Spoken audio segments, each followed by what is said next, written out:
What's good? It's your boy Jay. That's me.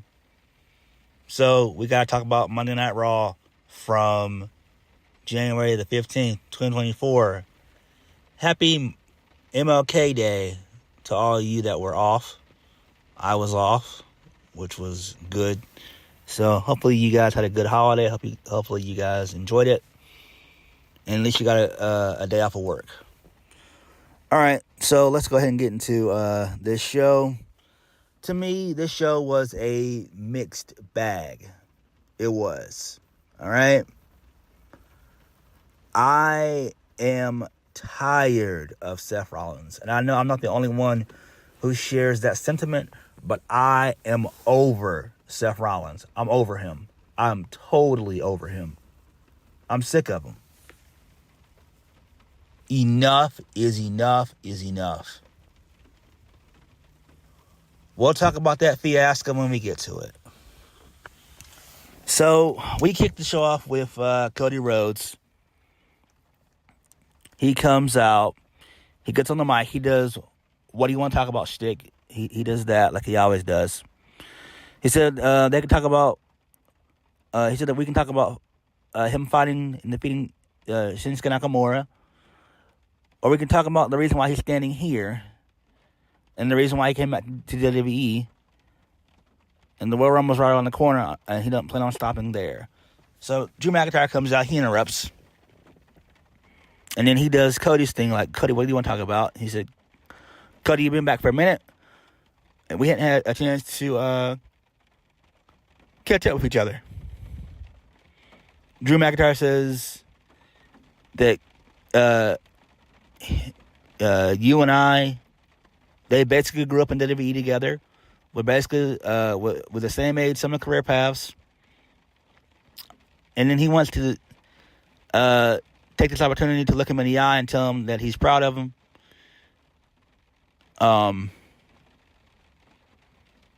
He said, look at both of us now, how far we've came. I can't help to think when we were kids, like 23 and 24 years old, we were WWE Tag Team Champions. And Drew says that's true. Look it up on Google. And then he tells Cody, do you remember the name? Cody says, the Dashing Ones. And then Drew says that the reason why we didn't go that far as a tag team was because they were too focused on being singles guys. They saw themselves as singles guys. We didn't embrace the opportunity. We had to leave WWE to get their heads screwed on right. We defined what it means to be a wrestler outside WWE. We laid the blueprint outside WWE. He said that we became verbs. To do a Drew, to do a Cody. To become so undeniable. WWE calls you back. That was a good line right there. He says,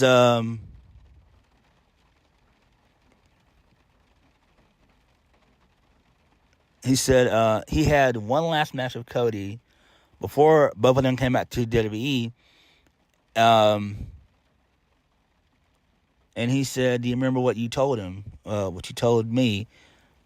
He said that he was going to be a future world champion, and he's done it twice.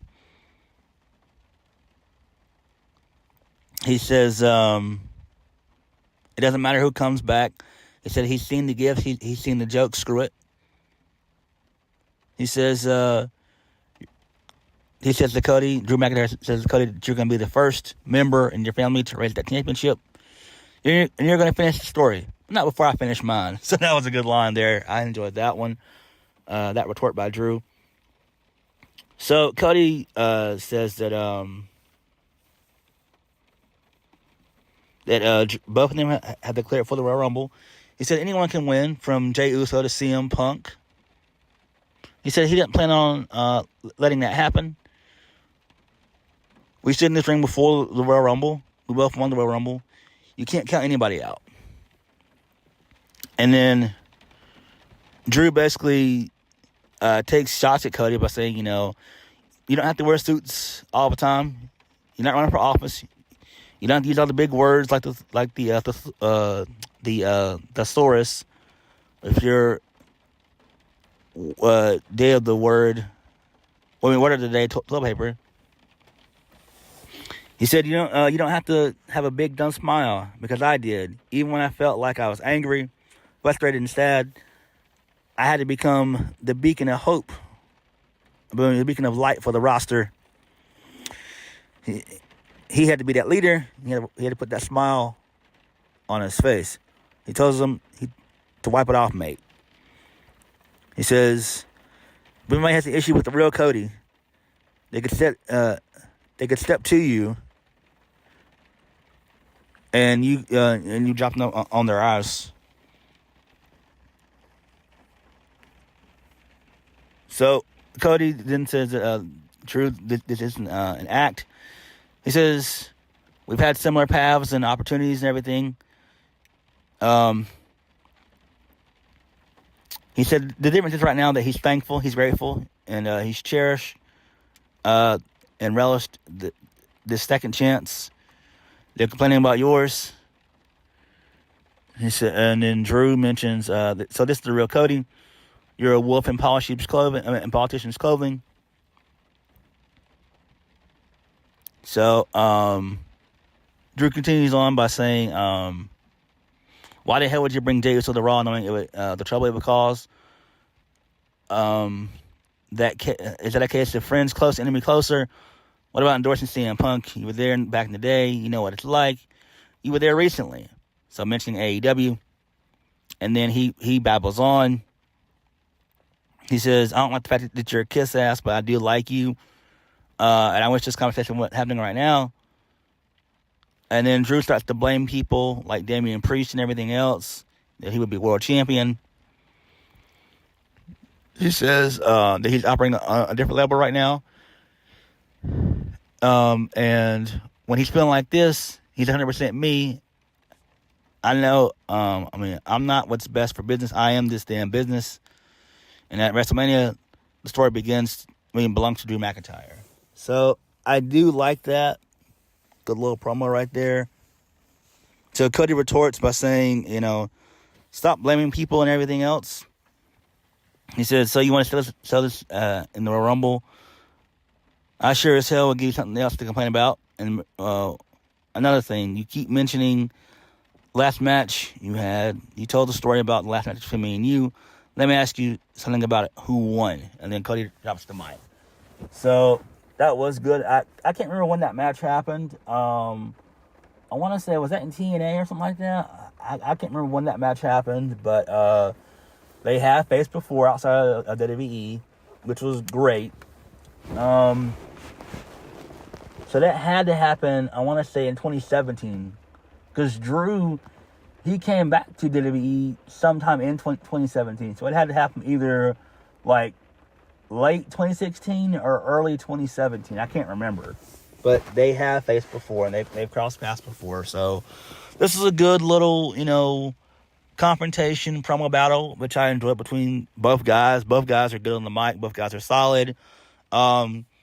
The Royal Rumble is shaping up to be a must-see, and I do like it. I do like how they have, side stories going on and everything else. So that's always a good thing. So I dug it. Moving on. So Damian Priest confronts R-Truth in the backstage area. Damian Priest appreciates Truth's humor, but selling Judgment Day merchandise in the parking lot is not cool with the crew. Enough's enough. R-Truth gives Priest a big wad of cash. He even made t-shirts for Tom and Nick Mysterio. Damian Priest tells Truth to keep selling the merch, but don't tag in during their match tonight. Which was a good one. So, pretty good little comedy segment. Now, this is when I get pissed, because we had a long-ass tag team match that meant nothing, that lasted forever, between DIY, which is Johnny Gargano and Tommaso Ciampa, versus the Judgment Day, JD McDonough and Dominic Mysterio. This match felt like it went on for an hour. I don't understand why in the fuck Triple H continues to book these long drawn out matches that don't mean anything. He doesn't need to do this going forward. Stop. They could have easily done all of this in 15 minutes. At least between 12 and 15 minutes. That's how long the match should have been. But this match felt forever. And this thing had, I think it had, I want to say 2 or 3 commercial breaks. I want to say 3 commercial breaks. It felt like we were on damn pay-per-view. Like, what the fuck? This makes zero sense. Moving on from this nonsense. DIY wins via meet in the middle. Who gives a shit? Fuck this shit.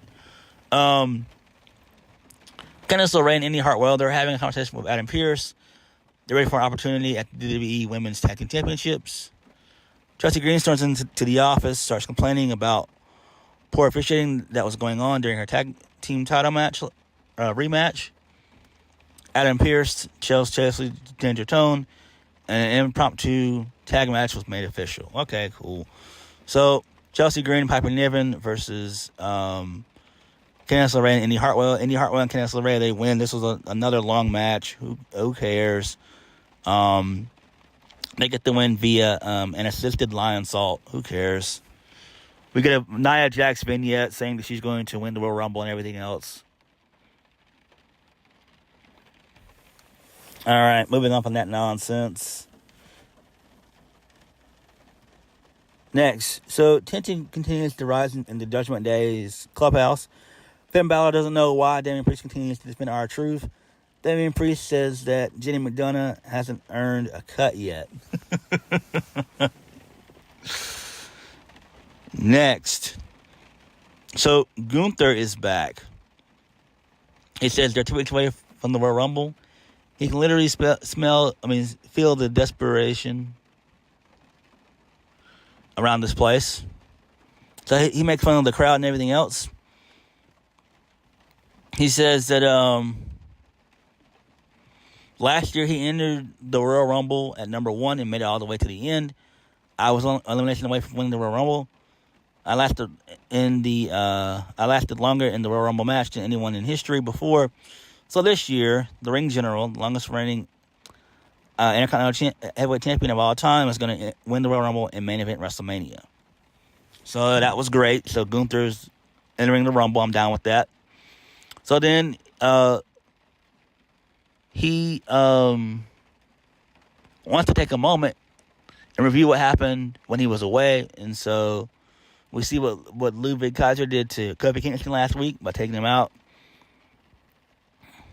So Gunther said that he loved to see it, and that he said that Ludwig showed a side of him that he always wanted people to see. He said that you showed grit, confidence, and you showed courage, my friend. Well done. So they embrace. Then Xavier Woods comes out, and he begins to talk shit to Ludwig Kaiser, saying that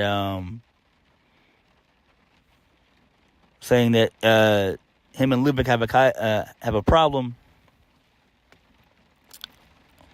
So when you drop kicked Kofi Kingston's head into the steel steps, he talked to Kofi earlier, and he said that the reason why Kofi Kingston's not here tonight, but unfortunately for you, I'm here.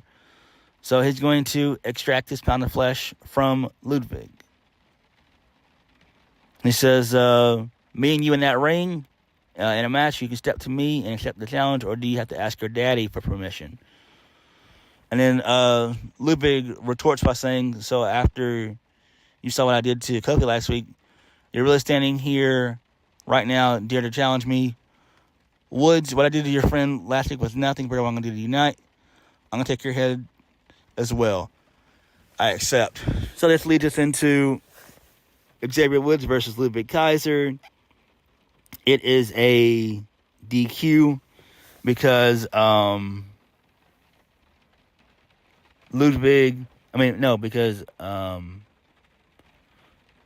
Xavier Woods throws he grabs one of the announce chairs and throws it at Ludwig Kaiser's back. And so the referee calls for the bell. And then they have a little post-match fight between the two. And Ludwig got the upper hand for a second. He was about to do the drop kick, but Woods dodged out of that, and then Xavier Woods grabs the steel steps. He's about to hit Ludwig in the head with the steel steps, but then Ludwig dips out. So I'm just like, what the hell? This was bullshit. And Michael Cole on commentary said this accomplished nothing, and he was 1,000% right. Nothing was accomplished. Moving on. So Bronson Reed said that there's a champion in WWE that doesn't realize sooner or later that championship is going to be, it's going to belong to him. I guess he's talking about Gunther. So I guess, I don't know. Next, Ludwig, he attacks Xavier Woods in the parking in the backstage area, and then Jey Uso pulls off Ludwig off of Xavier Woods. So I guess they're gonna continue to tease a Gunther and Jey Uso feud. So I'm fine with that. That may happen at the Royal Rumble or maybe happen at WrestleMania. I'm not sure. Next, more nonsense. Ivar versus Akira Tozawa. Ivar wins via the Doomsault. I have no idea why. And then post-match, Valhalla, she headbutts Maxine Dupree. And Ivar does another Doomsault splash. So, again, this is a waste of time. I don't know why Triple H continues to push Ivar or Akira Tozawa. Why? Because those guys, they're not good. Well, Ivar is good. He's good, but he's just not a guy that's going to be champion. He's just the guy that's just there, another guy on the roster. So, I don't know why Triple H continues to push him or Akira Tozawa. So, moving on from that nonsense, CM Punk would like to have a face-to-face conversation with Cody Rhodes on next week's show, which should be very, very interesting since next week is the go-home show to the Royal Rumble.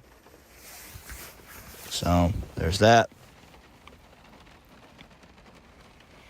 Next, Rhea Ripley, she comes out, she gets on the mic. She says that she's sick and tired of people like Nia Jax running their mouth, claiming that this is their division. She said that this is her division. This is why this is my championship. So she said, take this as a warning. Whoever wins the Royal Rumble match, if you decide to waste your WrestleMania, then I advise you to choose me. But you don't want to waste the opportunity of yours. Choose someone else, because it's going to end up just like it did last year, because mommy's always on top. Becky Lynch comes out to a really good reaction. So she gets on the mic and says, two very different people, two very similar journeys. Both women come from foreign lands, who dreamt coming over here and becoming the very best to ever do it. Both spent years meandering, trying to figure it out. Both went from being afterthoughts at WrestleMania 1 year to becoming faces of the industry the next. But there's a difference. One of us won the main event at WrestleMania, the other did not. There's another difference. One of us has the natural ability in this ring at a finesse that is unmatched. They have the strength of a bear. The other has a heart of a lion and a relentless and determination that is unmatched. She says, here we stand, two of the very best to ever to do it.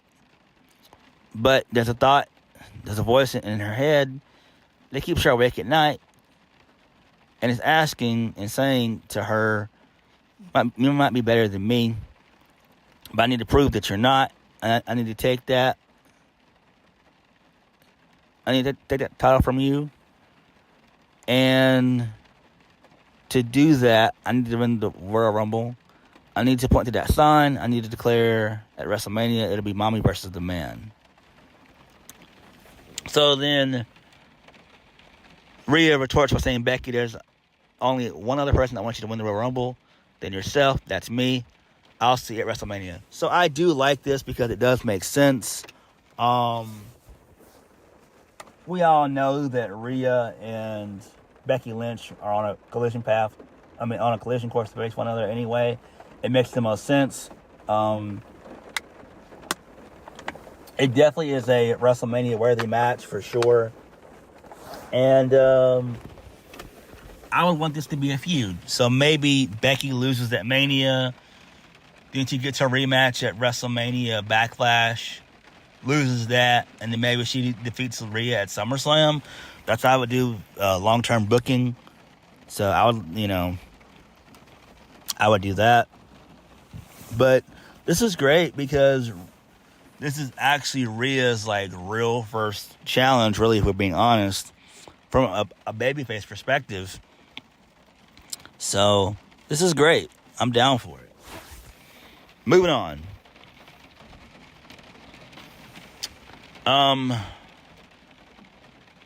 So Seth Rollins is interviewed by Jackie Redmond. He says it's freezing cold. Welcome to Monday Night Rollins. Why take the risk and put your one heavyweight title on the line against Jinder Mahal? Seth says he's been champion for over 200 days. With every single title defense, he's getting stronger and he gets better. So the way Seth sees it, the only way he can go to WrestleMania as champion is to continue to be who he is, a fighting champion, a workhorse champion. As for Jinder Mahal, this is not their first dance. It's not the same Jinder he beat to become the first ever NXT champion. This Jinder is a former WWE champion, and he wouldn't have it any other way because he's a visionary, he's a revolutionary, he's Seth freaking Rollins. Okay, cool. Next, more Judgment Day nonsense. Finn Balor and Damian Priest versus the Awesome Truth, which is Miz and R-Truth. So R-Truth gives Finn Balor and Dom their cut of merchandise money, which was funny. Truth said that JD McDonough is not a member of Judgment Day.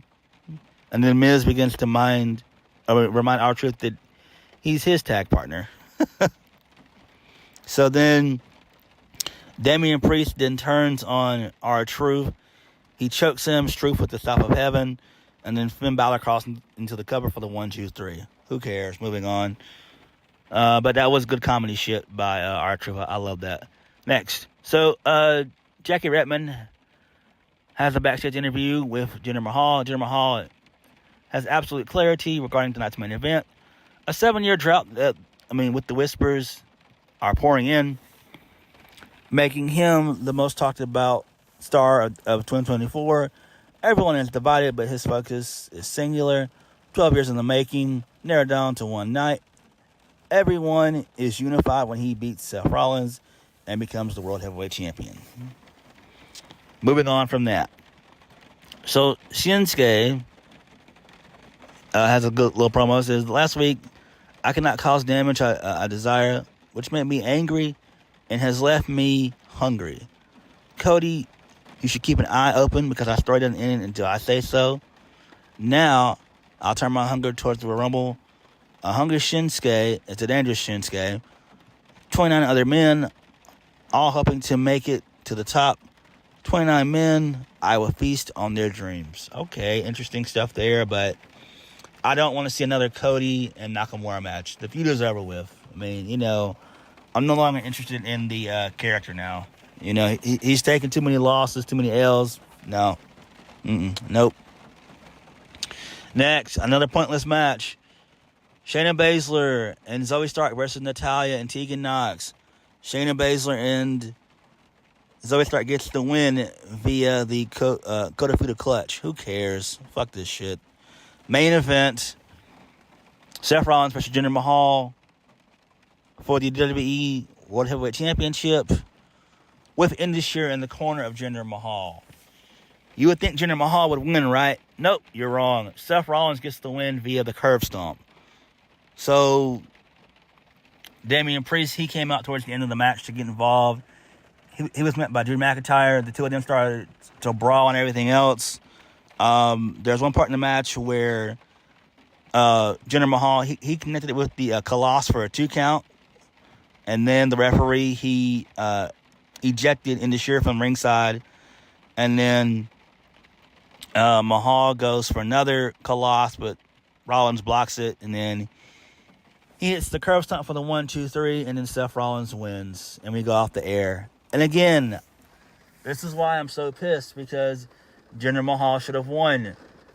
What was the point of Seth Rollins defeating Jinder Mahal for what? What does that do for him? Nothing. Seth Rollins is probably not even going to be on the Royal Rumble card at all, because he's not advertised for the Royal Rumble.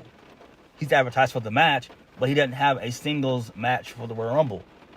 And this is why I hated it. This is why I said that it would have been better for Jinder to actually win, and then maybe Seth can win it back at the Rumble, or he can win it back at the Elimination Chamber in Perth, Australia, in February. So you could have Jinder have at least like a month and a half title reign, and then he drops it back to Seth Rollins at the Elimination Chamber, and then it's Rollins and Punk at Mania. I mean, it's not hard, because of the fact of the matter is, people are tired of Seth Rollins. Seth Rollins is boring. He is boring. And I don't understand the point of Triple H trying to make Seth Rollins be a serious champion. He's not. This is like the second coming of the it's like the second coming of the Intercontinental Championship. And that's what it's like to me. That's what it really is like, because it doesn't make any sense. Why would Triple H continue to push Seth Rollins in that regard? I don't know. This is why I'm over Seth Rollins. This is why. Again, the championship is pointless. It's meaningless. It really is a third-rate championship. The IC title has more prestige and value to it than Seth Rollins championship. So I don't understand why Triple H continues to push Seth Rollins in that regard. I just don't understand it. I don't. And now Seth Rollins is basically not on the card with no match. I mean, he'll probably be in the Royal Rumble match, but I was hoping for him just to have like a singles match, but he's not. He beat Jinder Mahal clean. I don't get it. I really don't. But Raw, for the most part, was okay. It could have been better. The Drew and Cody Rhodes confrontation was great. Becky Lynch and Rhea, their confrontation was great. The matches sucked ass. They were long and boring as shit. And then, Seth Rollins defeating defeating Jinder Mahal was just a travesty. It was a travesty, so I don't know. But what did you guys think of Monday Night Raw? Like, comment, and subscribe. I'll catch you guys later. Peace.